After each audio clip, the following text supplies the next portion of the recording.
All right, let's talk about one of the wildest turnarounds you'll ever see in modern cricket.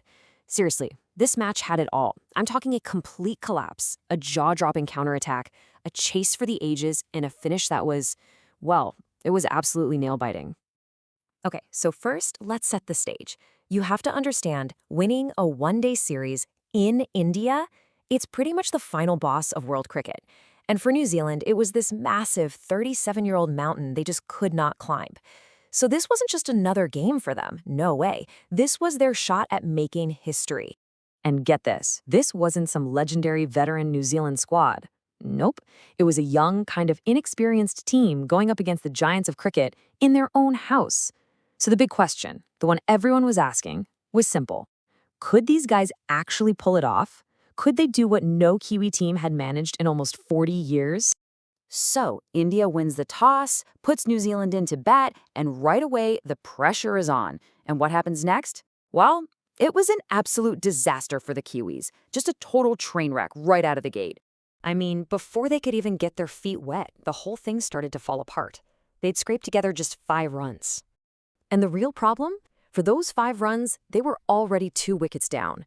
Both their openers, gone.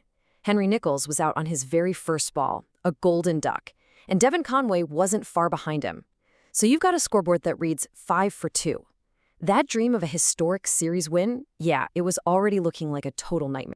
And it didn't stop there. Another wicket falls a little later, a brilliant catch to get rid of Will Young. So now they're at 58 for 3. Their whole top order is back in the dugout. New Zealand is completely on the ropes. The Indian bowlers are just on fire. The crowd is going nuts. And honestly, it looked like this was going to be a quick, embarrassing loss. But then, something changed. 2 batsmen walk out to the middle, look at each other, and basically decide, nope, we're not going down like this. And this, right here, is where the entire script of the match just gets torn up and thrown away. You've got Phillips, who comes in with his team in absolute tatters, and he just plays one of the best innings you'll ever see. And at the other end, you have Daryl, who'd been playing great, and he just anchors the whole thing and then absolutely unleashes. These two didn't just rebuild the innings, they launched a full-blown, unbelievable assault. They put on 219 runs together. 219. Think about that. They went from a disastrous 58 for 3 to completely taking the game away from India. It was incredible. They turned a totally hopeless situation into one of pure dominance, breaking records and just silencing that huge home crowd. And the way they did it was just brilliant. It was a pure counterattack. You know, they weren't just trying to survive to block a few balls. No, this was a psychological punchback. They started taking smart risks, hitting boundaries, and suddenly all that pressure was flipped right back onto the Indian bowlers, who thought they had the game in the bag. So thanks to that unbelievable partnership and a little bit of hitting at the end, New Zealand puts up a massive total. From the absolute depths of 58 for 3, they ended up setting India a target of 338 to win. That is a huge, huge number to chase down for a series win. But hey, if there's any team on the planet you'd back to chase that down, it's India. And they've got the king of the chase himself, Virat Kohli.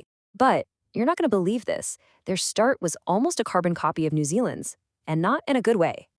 Sound familiar?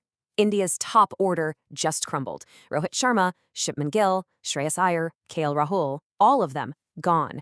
The pressure of that huge score was just too much, and the chase looked dead in the water before it even really started. So now, the entire match, the whole series, it all comes down to one man.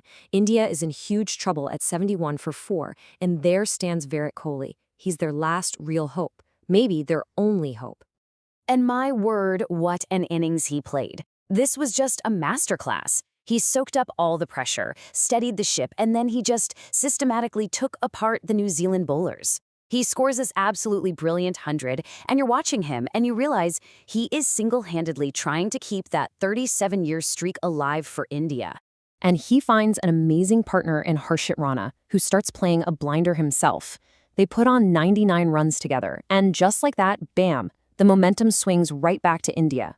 With both of them on fire, an Indian win goes from being a long shot to looking, well, it starts to look likely. Really likely. But this game just kept on giving. In a match full of unbelievable twists, there was one last absolutely brutal one left. Just when you thought India had this in the bag, the whole thing got flipped on its head for the final time. And it all happens so fast. First, Rana gets out, breaking that huge partnership. The very next ball, Siraj is gone. But the real dagger, that came when Kohli, trying to finish the game, gets caught in the deep. That was it. That was the moment. The game was won and lost right there. And then, a final run out, and of course it was Glenn Phillips who did it. That sealed the deal. You know, there's a line from the commentary that just says it all. The second that catch was taken to get Kohli out, that insane, deafening roar from the crowd just vanished. Total, stunned silence. Everyone in that stadium knew. They knew the chase was over, and they were about to witness history. So when it was all said and done, the story of this match really came down to 3 incredible centuries. You had Daryl Mitchell and Glenn Phillips with that partnership that completely changed the game for New Zealand. And then you had Virat Kohli with a truly heroic 100 that just wasn't quite enough.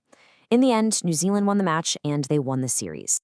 So the real takeaway here is just the incredible resilience from New Zealand. I mean, to be 58 for 3 and still win. To face down a Virat Kohli masterclass and somehow hold your nerve. It was just extraordinary. Which really leaves us with one last question to think about.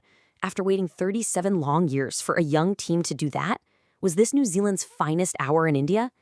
It's pretty tough to say no.